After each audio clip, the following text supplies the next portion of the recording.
is I want you to raise your left leg straight up as high as you can in the air. Put that down and then raise the right, put that down and then raise the right leg as high as you can in the air.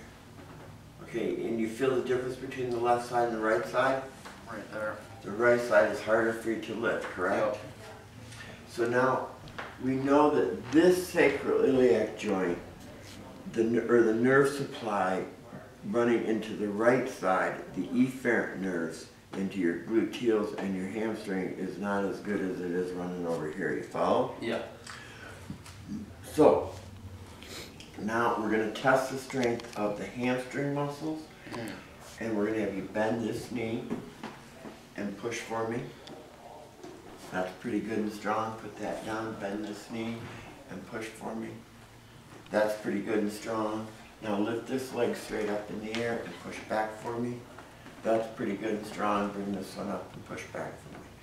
So if you're doing a bodybuilding competition, powerlifting competition, yeah. You don't want to power lift like that, right? No. On the right side? No. Okay. Well, So we know that the right glute is weak. Then we can test, you know what the piriformis muscle is? The piriformis runs from the sacroiliac joint on either side over the leg. So we can test the strength of that muscle as well by bending this knee, bring this over, and I'm going to stabilize this here, and I want you to push into my fingers. That's pretty strong. Bring this up, bring this over, and push into my hand.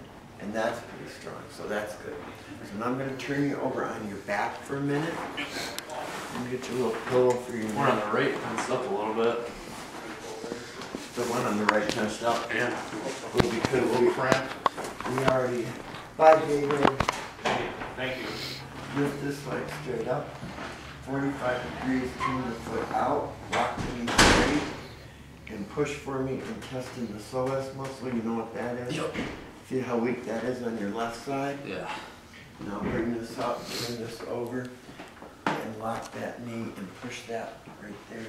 And on the right side, it's stronger. Now, we have a saying in chiropractic, if you have a weak psoas, you have a psoas. Okay. And you know what the psoas is? Yeah. It's actually a hip flexor muscle. Yeah. But when the pelvis is torqued, the innominate bones are out of alignment, the lower back vertebrae are shifted from their normal position, then what happens is that muscle engages as a spinal support or a low back support muscle instead of being just a hip flexor muscle. So is this one, since it's strong, you think it's overactive, or which one should be No. acting as the... It's not a matter, it's not a matter of overactive. They can be contracted and be weak, or they can be elongated and be weak. Yep. They're two entirely different things. What I'm looking for right now is where the weakness is. Because when I'm done with your treatment today, I'd like to have them be, more equivalent if we can get them there. Yeah. I may not be able to, I don't know. Okay, so now I'm going to have you raise this leg as high as you can in the air. Put that down. Raise this leg as high as you can in the air. Put that down. Is one side harder or easier for you to lift there? I think they're pretty similar. That's good news. Yeah. Okay. Similar. I don't want you to turn into a hypochondriac. I just want to know what's going on. Now we're going to test the strength of your latissimus dorsi muscle. You know what that one is. That one runs from your tailbone up underneath your armpit. So you push in, pretend you have a wristwatch and you're pushing it in. That's not too bad. And then on this side, good. And then we're going to test the strength of your medial deltoid. You push up, I'm going to push down. Same thing over here, you push up, I'm going to push down. And then I want you to put your hands together like this. Two wristwatches together. Try to break the dials. Those are the pecs. And then what I'm going to have you do, I'm going to use, you can put that down.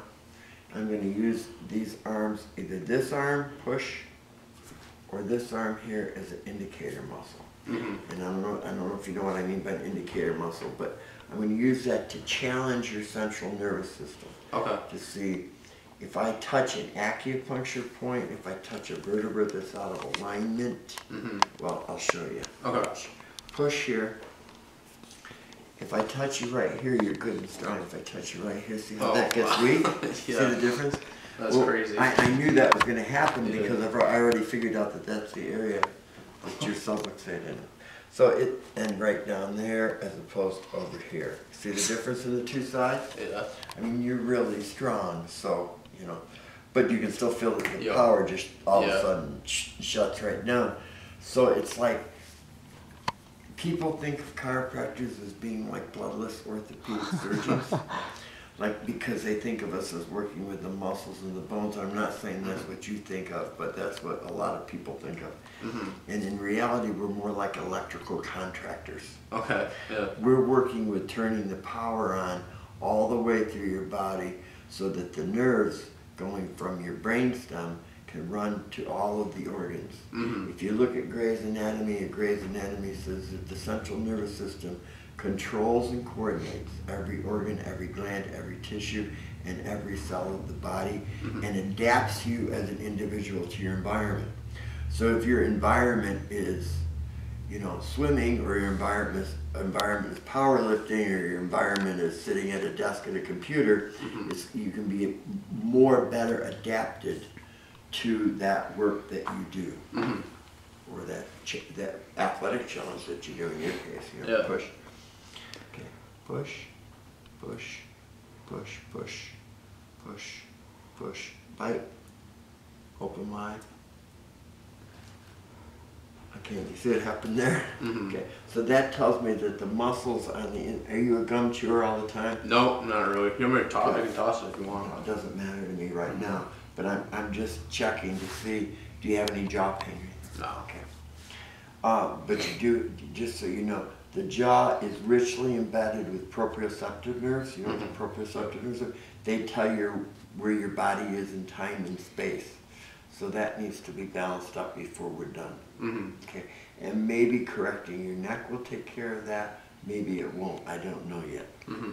Okay, so I'm going to test now the strength of your abdominal musculature, because, you know, people think of their back as being back here, but actually their back runs down to the center, so you have as many back muscles in the front of your body as you do in the back. Sit right up. And you're going to do as if you're going to do that knee sit up. Like that. And I'm going to get just like this, and you push up for me. Good. And then turn your body this way, like this. Lean back a little and push up for me. That's harder for you to do. Okay.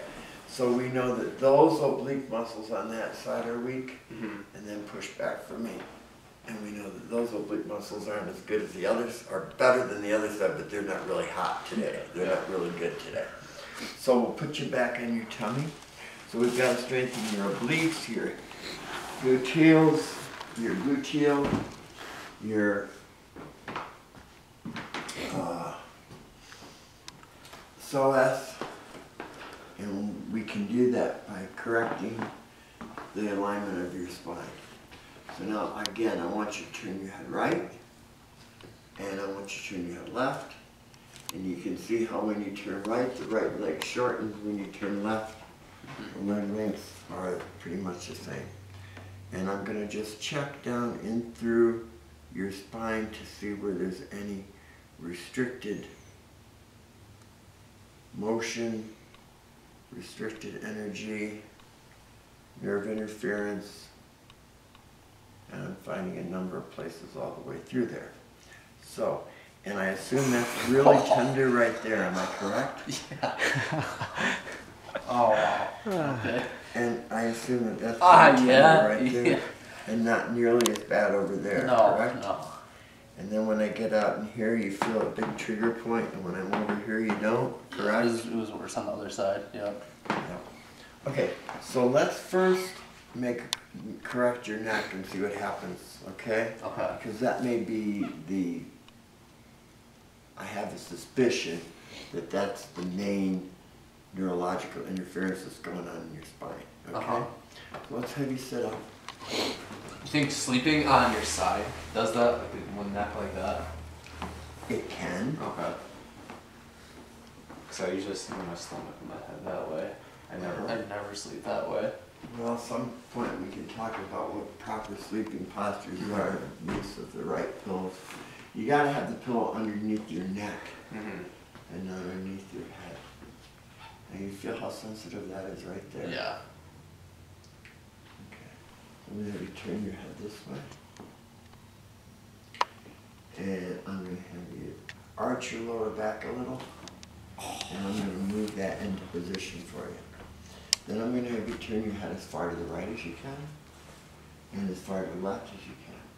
And you see you can turn it freer to the left than you can to the right. You feel that? So we're gonna come back over here, and when you were laying on your back before, remember we found that this area down in here was sort of the neurology, there was, for lack of a better term, was shorted out. So you're gonna drop your head down. I'm gonna move that right back underneath the skull. Turn your head left. Oh, that's nice. You feel that? Yeah. That's probably more than you turned your neck like that in a long time, am I correct? Yeah, that's a good amount. And then turn right. Much easier going both ways now, correct? We like that. Okay, go back on your tummy. And now let's see what's happening with your alignment in your pelvis. So you see now your leg lengths are the same, you feel that? Yep.